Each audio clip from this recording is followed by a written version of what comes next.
구약 성경에 보면 하나님의 명령을 듣고 도망친 사람이 나옵니다. 그는 일반적인 보통 사람이 아니라 하나님의 선지자였습니다. 선지자는 모름지기 목숨을 내놓고 하나님 말씀대로 따라야 하는 사람인데도 불구하고 그는 하나님 말씀을 정면으로 고역하였습니다. 그가 누군지 여러분에게 묻지 않아도 다 아실 겁니다. 요나라는 선지자입니다. 그런데 후에 이 요나가 자기가 도망친 이유를 무엇이라고 하였는지 기억하십니까? 요나는 악한 성읍 니느웨에 가서 심판을 외치라는 하나님의 명령을 받았습니다. 그런데 그는 하나님께서 말씀은 그렇게 하셔도 결국은 그 성을 심판하지 않으실 것이다, 이렇게 생각하였습니다. 그래서 요나는 도망쳤고 자신이 도망한 이유를 하나님 탓으로 돌립니다. 그래서 그는 이렇게 말합니다. 그러므로 내가 빨리 다시스로 도망하였사오니 주께서는 은혜로우시며 자비로우시며 노하기를 더디하시며 인애가 크시사 뜻을 돌이켜 재앙을 내리지 아니하시는 하나님이신 줄을 내가 알았음이니이다. 이처럼 요나는 하나님을 은혜와 자비가 풍성하시고 사랑이 가득한 분으로 이해했습니다. 신약 성경을 보면 아예 하나님은 사랑이시라 이렇게 말씀하기도 합니다. 그래서 우리는 하나님이라고 하면 늘 사랑의 하나님만을 생각합니다. 그런데 이런 하나님께서 한꺼번에 두 사람을 주셨습니다. 그것도 하나님께 제사를 드리는 현장에서 제사장을 죽이셨습니다. 우리가 보기에는 별로 큰 잘못이 없는 것 같은데 제사장을 둘을 한꺼번에 죽이셨습니다. 도대체 어째서 이런 일이 생긴 것이며 이런 일은 우리와 어떤 연관이 있는지 본문을 생각해 보겠습니다. 오늘 본문을 세 가지로 나눠 살펴봅니다. 첫째, 오늘 본문의 내용은 무엇인가? 둘째, 하나님은 왜 그들을 죽이셨는가? 셋째, 이 본문의 가르침은 무엇인가? 첫째입니다. 오늘 본문의 내용은 무엇인가? 빨리 본문 내용을 알아야 그 다음 말을 이해하기 좋기 때문에 말씀드립니다. 잔치가 열렸습니다. 어린이부터 어른까지 수백만 명이 함께 잔치를 하고 있습니다. 무려 일주일이 넘게 잔치가 열려서 잔치 분위기는 그야말로 아주 무르익었습니다. 그런데 이 잔치의 제 8일째 되는 날에 제사장 두 사람이 갑자기 죽고 맙니다. 회막에서 불이 나와서 두 사람을 즉사시켰습니다. 잔치 분위기가 깨졌습니다. 어떻게 말로 할 형편이 아닙니다. 이때 백성의 지도자인 모세가 그 죽은 두 사람의 친척 두 사람을 불러서 시체를 짐 밖으로 치우라고 합니다.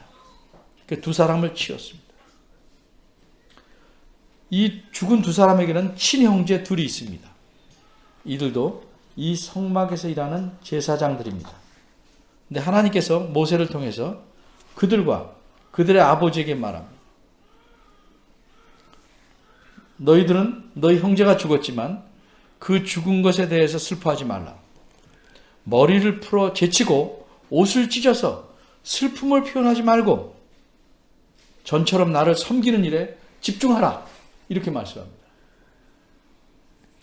그 대신 백성들은 하나님께서 이렇게 불로써 사람을 죽이신 일에 대해서 왜 그러셨는지 생각하고 슬퍼하라 말씀합니다.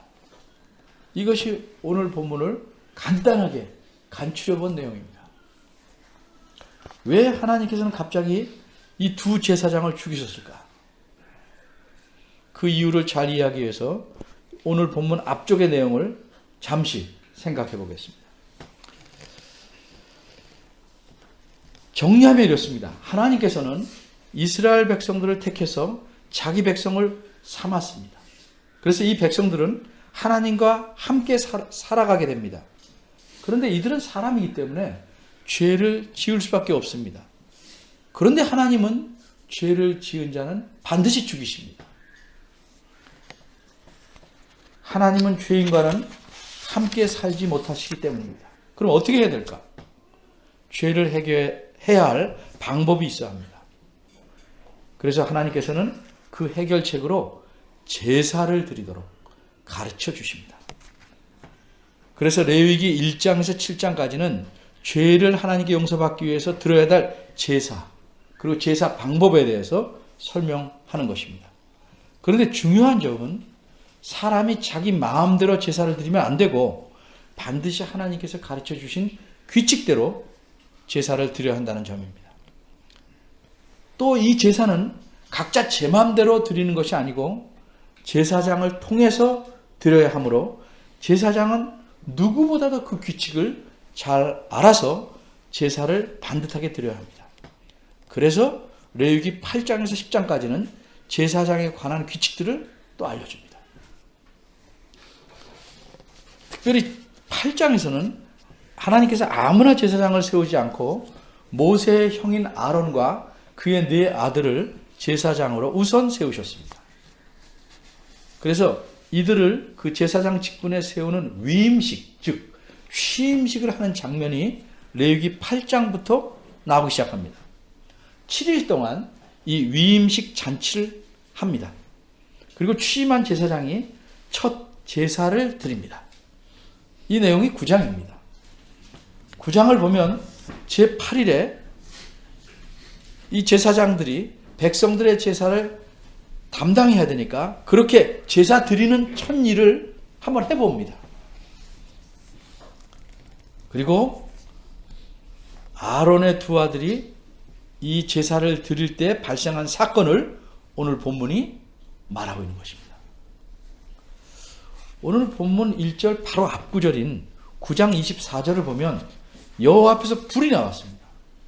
여호와께서 불을 내보내셔서 제단 위에 있던 제물을 다 태워버렸습니다. 이것은 하나님께서 그 제사를 받으셨다는 표시입니다. 번제라는 것은 제단 위에서 거기에 놓인 제물을 싹 딱 태워서 하나님께 드리는 제사입니다. 보통은 사람들이 제물을 다 태워서 드리게 되지만 이번 첫 제사에서는 하나님께서 불을 내보내셔서 제물을 태워버렸습니다. 모든 백성이 이 장면을 보고 소리를 지릅니다. 놀랍기도 하지만 하나님께서 우리 제사를 받으셨다는 사실에 기뻐서 소리치고 하나님을 경배하고 그런 의미에서 엎드렸습니다. 그런데 이런 하나님의 불이 다시 나왔습니다. 이번에는 기쁨을 준 것이 아니고 엄청난 공포를 가져왔습니다. 그 불이 두 제사장을 죽였기 때문입니다. 1절입니다. 아론에게는 네 아들이 있었는데 그 중에 나이 순으로 위에서부터 두 아들이 나답과 아비후입니다. 각자 자기 향로를 가지고 왔습니다. 향로라는 것은 불씨를 담는, 즉 숯을 담는 그릇입니다. 지금으로 말하면 이거 어떻게 생겼냐면 프라이팬처럼 생겼습니다. 조금 오목할 수 있겠죠. 이 향로를 갖고 성소 안으로 들어가서 거기에 향을 뿌려서 하나님 앞에 드리는데 그것이 분향입니다. 분향이 끝나면 숯이 다 타버린 재가 담긴 향로를 다시 갖고 나오게 됩니다. 이렇게 분향을 하려고 두 제사장이 향로에다가 불을 담습니다. 불을 담는다는 말은 불이 붙은 숯을 담는다는 뜻입니다. 왜? 불 자체를 어떻게 담습니까?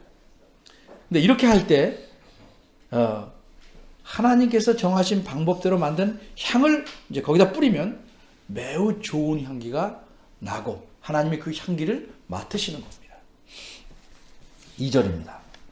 근데 이렇게 분향을 하자 불이 여호와 앞에서 나와서 그들을 죽였습니다. 2절에 보면 삼키메라는 말은 그들을 몽땅 다 했다는 말이 아니고 죽게 했다는 뜻입니다. 학자들은 생각하기를 마치 번개가 치듯이 그들을 쳐서 죽인 것이다 이렇게 이해합니다. 왜냐하면 만일 그들을 몽땅 다 태웠다면 진 밖으로 메어나갈 시체가 없을 수밖에 없습니다. 근데 4절을 보면 성소 앞에서 진 밖으로 그들의 시체를 메어가라 이렇게 말씀하셨습니다. 또 5절을 보면 그 죽은 제사장들이 옷을 입은 채 진 밖으로 메어져 나갔습니다. 물론 타거나 그슬린 부분이 있지만 이렇게 옷을 입은 채 시체가 끌려나갔다는 것은 몽땅 싹 태웠다는 뜻은 아니라는 이런 말씀입니다. 또 5절을 보면 다른 제사장들은 규정상 이런 시체를 메어나가는 일을 못합니다. 시체를 만지면 정결하지 못하다고 하나님이 정해놓으셨기 때문에 적어도 하나님께 제사를 드리는 동안은 제사장이 아닌 다른 사람이 일을 해야 됩니다. 그래서 4절에는 그 다른 사람을 부르는데 다른 사람이라고 해서 아무나 할 수 있는 게 아니고 가까운 친척 중에서 하게 되었습니다. 그래서 모세는 아론의 삼촌인 우시엘의 두 아들을 불러서 죽은 두 사람을 끌어내게 한 겁니다. 6절입니다. 모세는 아론과 아론의 다른 두 아들, 살아있는 두 아들에게 하나님 말씀 이렇게 전합니다. 너희 형들이 죽었다고 머리를 풀어서 슬퍼하지 말고 옷을 찢어서 슬퍼하지 말라. 만일 그렇게 하면 너희도 죽는다. 이게 무슨 말씀입니까?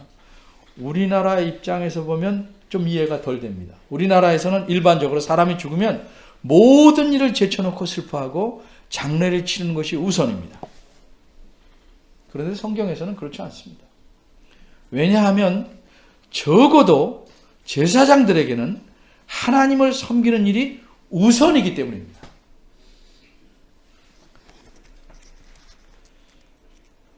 그런데도 아론의 나머지 두 아들이 제사장으로서 그렇게 형제의 죽음을 우선적으로 생각하고 슬퍼한다면 너희들도 죽을 뿐만 아니라 여호와의 진노가 모든 이스라엘 백성에게 미칠 것이다 라고 말씀합니다. 그럼 죽은 자를 슬퍼하지 말아야 되는가? 그 대신 이들의 죽음을 다른 사람이 슬퍼해야 됩니다. 이스라엘 백성 전체가 슬퍼해야 됩니다. 왜? 이 죽은 두 사람은 그들의 제사장이었기 때문입니다. 이스라엘 백성은 하나님께서 불러서 그 제사장들을 죽인 사건을 기억하고 슬퍼하라 말씀합니다. 7절입니다. 그러나 제사장들은 자신들의 일을 계속하고 그 회막문에서 나가지 마라. 성소 밖으로 나가지 마라. 나가면 죽는다 라고 말씀합니다. 여기 본문에 좀 자세한 내용입니다. 두 번째로 생각할 것은 하나님은 그럼 왜 그들을 죽이셨는가? 하나님께서 이 두 제사장을 죽이신 이유는 무엇일까? 이 두 제사장이 죽은 일은 이렇게 예를 들어볼 수 있습니다. 목사가 되어 교회에 부임해서 첫 설교를 하다가 강대상에서 죽은 것과 비슷합니다. 어째서 하나님은 이 두 제사장을 죽이셨을까?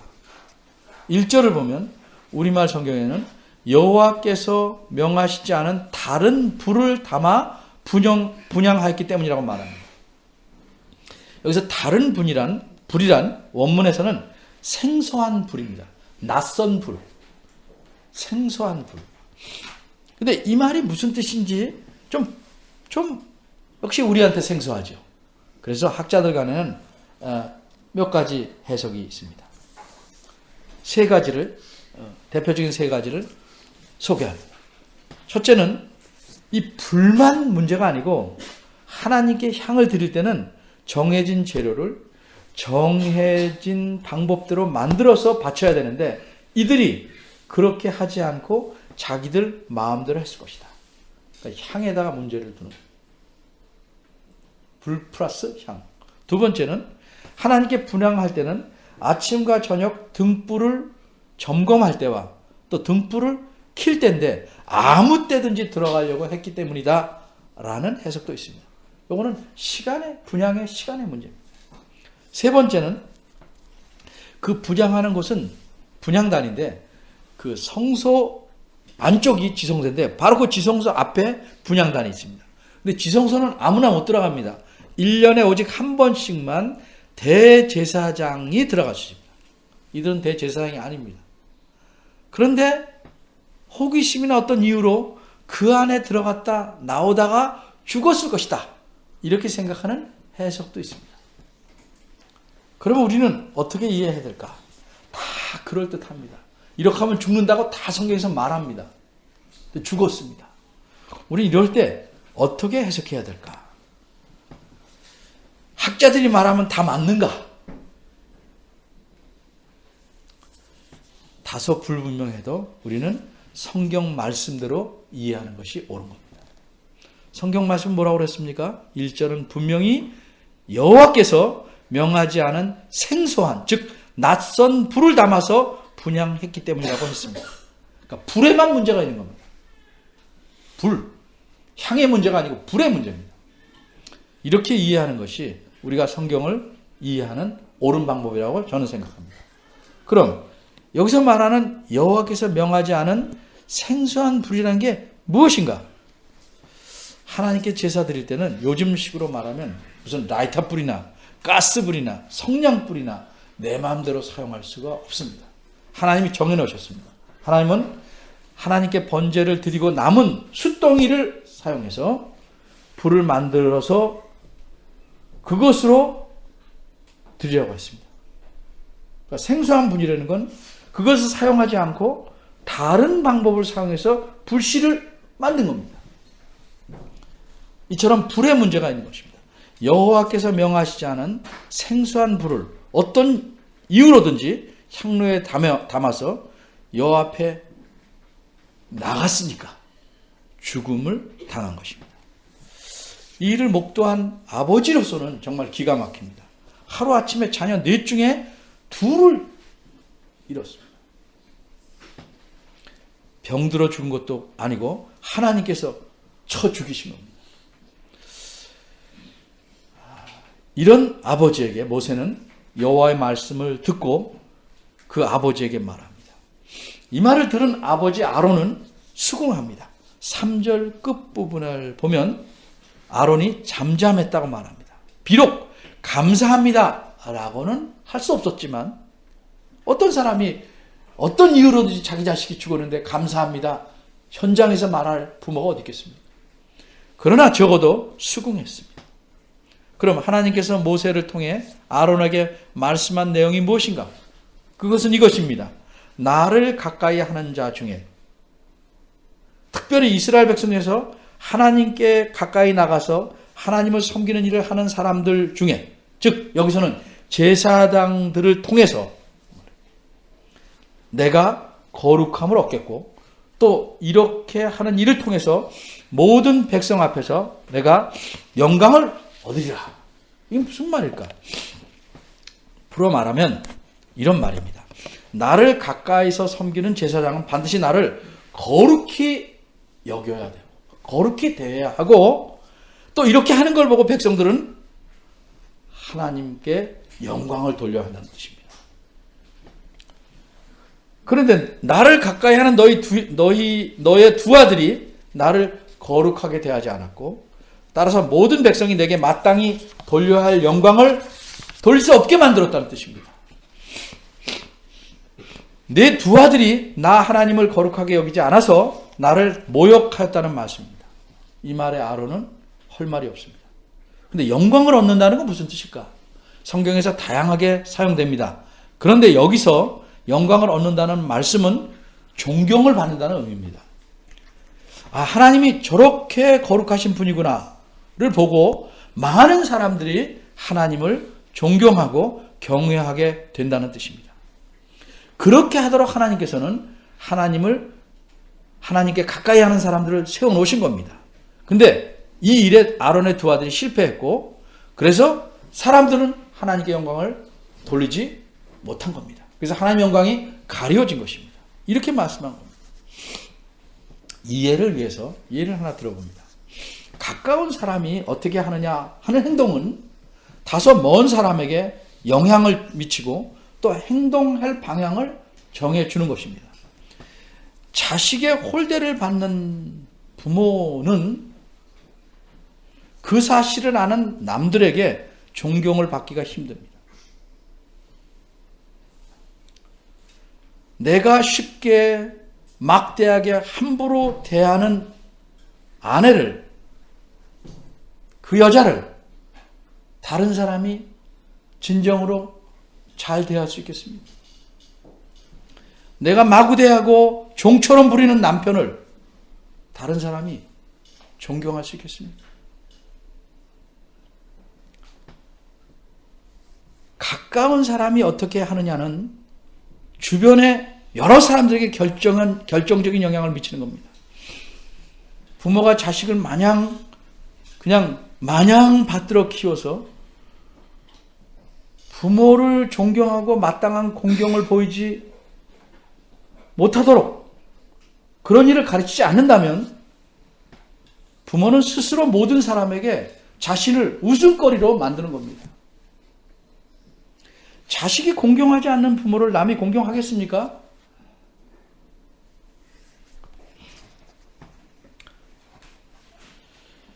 하나님께서 말씀하기를 내가 거룩함을 얻겠다. 내가 거룩히 여김을 받겠다. 이렇게 말씀하는데 그럼 거룩히 여긴다는 건 무엇일까?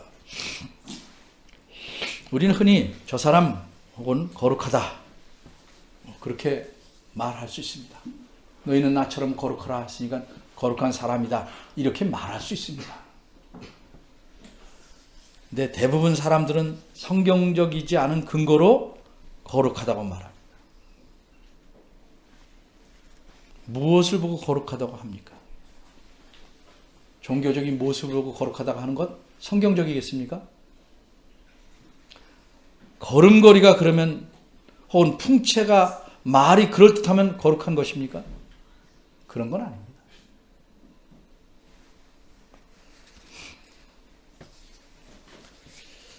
하나님이 거룩히 여김을 받는다. 하나님을 거룩히 여긴다. 그러면 어떻게 해야 되는가? 오늘 문맥에서 그 의미를 알 수 있습니다. 오늘은 본문 10장 1절에서 7절만 생각해 봤습니다만 특별히 레위기 8장 9장 그 앞까지 살펴보면 이런 말씀이 굉장히 자주 나옵니다.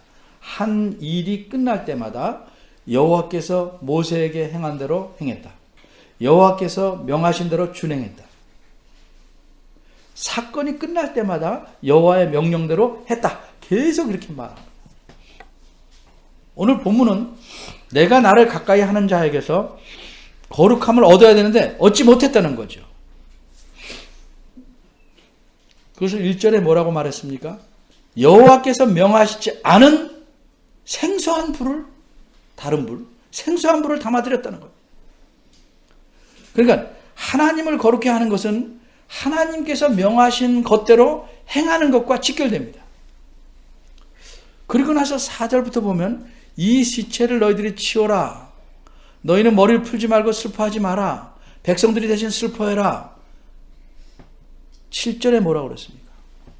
그들이 모세의 명대로, 모세를 통해서 하신 여호와의 말씀대로 행했다. 이렇게 말합니다. 5절에도 그들이 모세의 명대로 행했다. 이 문맥에서 하나님을 거룩히 하는 것은 하나님의 명령대로 행하는 것입니다. 내 필요와 형편에 따라서 사소한 것이라고 무시하는 것이 아니고 하나님이 말씀한 대로 행하는 것, 그것이 여호와를 거룩하게 여기는 것입니다.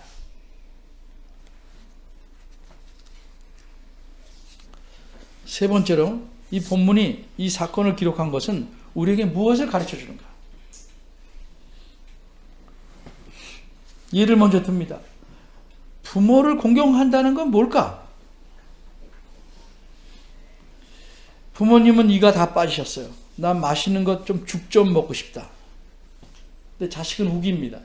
아, 그 죽이 얼마나 한다고요? 그래서 갈비를 잔뜩 사오.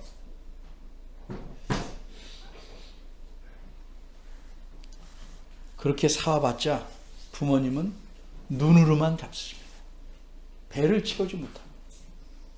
그건 자기가 좋은 식으로 한 겁니다. 그런 거는 공경이 아닙니다. 물론 어떤 부모님은 갈비 먹고 싶은데 죽이라고 말씀하실 수도 있죠. 그건 자녀가 알아서 판단해야죠. 그러나 부모님의 말씀대로 하는 것이 공경입니다. 예를 들자면 하나님 말씀대로 하는 것이 그분을 거룩히 여기는 것이고 그분을 존경하는 겁니다.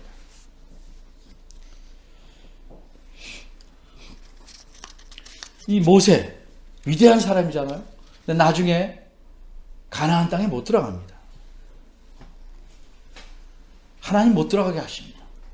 왜 그랬습니까? 그 내용을 한번 잠깐 보겠습니다. 이스라엘 백성이 불평하고 목말라 죽겠다고 합니다. 그러니까 모세는 화가 나죠. 도대체 하나님께서 수십 년을 먹여주셨는데 아직도 하나님 못 믿는가?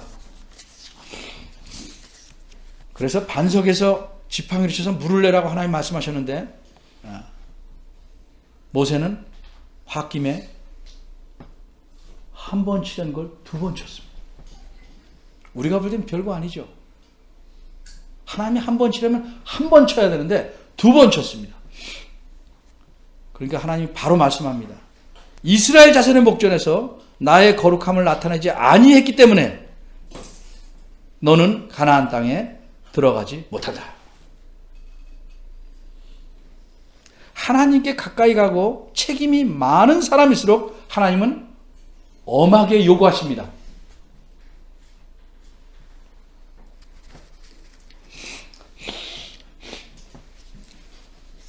예를 듭니다.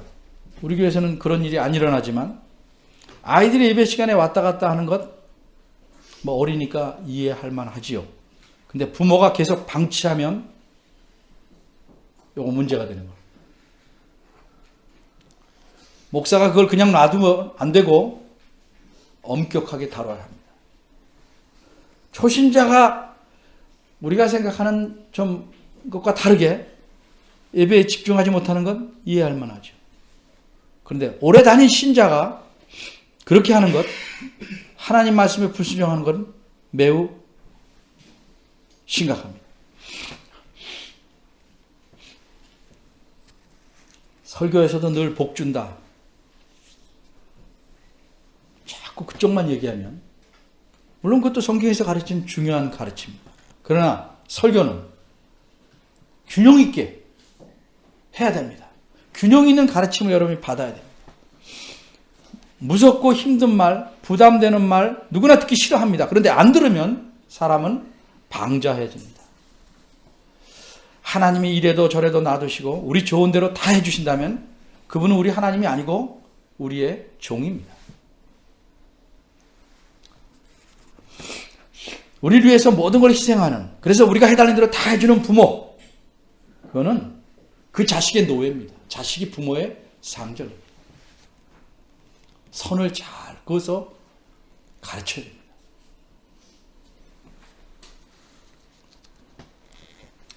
오늘 본문이 가르치는 핵심은 하나님은 우리가 반드시 거룩히 여겨야 할 분이다. 이것을 알라고 오늘 본문을 기록한 겁니다. 하나님께서 자기를 거룩하지 않게 여기는 자를 어떻게 징계하셨는가? 그 사실을 잘 생각해 봐요. 그럼 여러분 이런 질문이 들 겁니다. 우리는 구약시대의 제사장이 아니다. 물론 그런 제사장은 지금 없습니다. 그런데 하나님 앞에 나아간다는 의미에서 신약성경은 뭐라고 말해요? 모든 그리스도인을 가르쳐서 베드로전서 2장 9절에 너희는 왕같은 제사장이라 이렇게 말합니다. 그래서 우리는 누굴 통해서 하나님 앞에 나가는 것이 아닙니다. 각자가 구약시대의 제사장들처럼 하나님 앞에 직접 나와오는 겁니다. 가까이 나와서 섬기는 것입니다. 이렇게 우리가 예배하러 하나님 앞에 나올 때 비유적으로 말하면 가까이 나가는 겁니다. 우리가 하나님 앞에 기도할 때 하나님 앞에 가까이 나아가는 겁니다. 근데 우리는 향로를 들고 나가지 않습니다. 우리가 하나님 앞에 나아갈 때 유일한 방법이 하나 있는데 그게 뭡니까? 예수 그리스도를 의지해서 나아가는 겁니다. 예수 그리스도. 그러니까 하나님 앞에 나아갈 때마다 우리가 어떻게 해서 하나님 앞에 나아가는가? 예수 그리스도를 생각하고 그분의 공로를 기억하고 감사하고 그렇게 해서 하나님 앞에 나오는 것입니다. 아무 생각 없이 나오는 것이 아닙니다. 그냥 설교나 듣고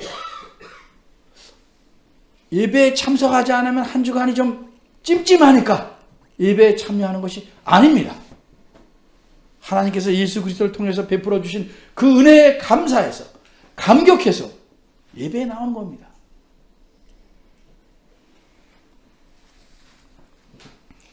예수 그리스도 때문에 우리가 이렇게 예배하러 나올 수 있는 것입니다.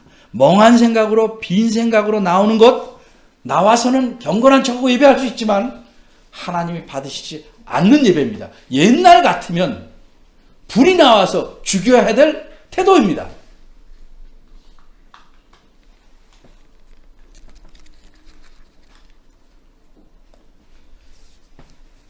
어떤 마음으로 하나님 앞에 나오는가? 여러분이 생각을 깊이 해야 됩니다. 하나님이 참 사랑이 풍성하신 분이지만 하나님 앞에 나올 때는 두렵진 않지만 좀 어려운 마음을 갖고 와요. 예를 들면 우리가 큰 어른을 만날 때 굉장히 조심스럽고 그런데 그 어른의 말씀을 듣고 만나면 기쁘죠. 함부로 못하지만 기쁘고 즐겁죠. 사람 간에도 그런 거예요. 근데 하나님 앞에 나오는 것을 아주 우스운 태도로, 우스운 마음으로 그렇게 나와서 예배한다는 것은 스스로 화를 부르는 겁니다.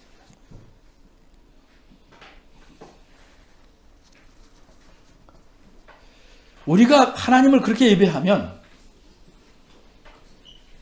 먼저 믿은 사람의 태도를 보고 나중 믿은 사람이 그렇게 배울 것이고 부모의 태도를 보고 자녀들이 그렇게 배웁니다. 우리를 보고 믿지 않은 사람들이 그렇게 하나님을 생각할 것입니다. 사람들이 하나님을 영원롭게 하지 않습니다. 우리가 하나님을 존귀히 여기지 않는데 우리가 하나님 말씀대로 행하지 않아서 그분을 거룩하게 여기지 않는데 어찌 다른 사람들이 하나님을 영원롭게 할 수 있고 이 땅에 하나님 나라가 이루어지게 해달라는 기도가 헛구호입니다. 아무 의미가 없습니다.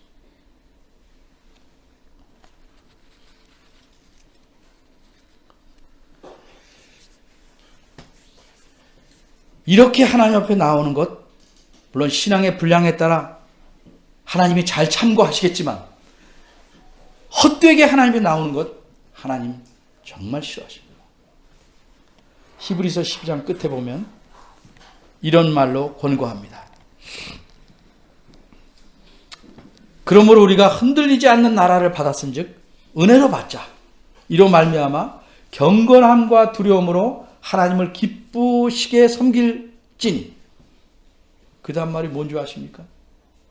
우리 하나님은 소멸하시는 분이시다. 하나님은 우리의 잘못을 마냥 그냥 놔두시지 않습니다. 하나님은 참으로 인내가 많으시지만 만만하게 대할 뿐이 아닙니다. 하나님은 지극히 거룩하시다 하는 사실을 우리 마음에 담고 하나님 앞에 살며 특별히 하나님의 예배하러 나올 때 기억하시는 여러분이 되기를 바랍니다.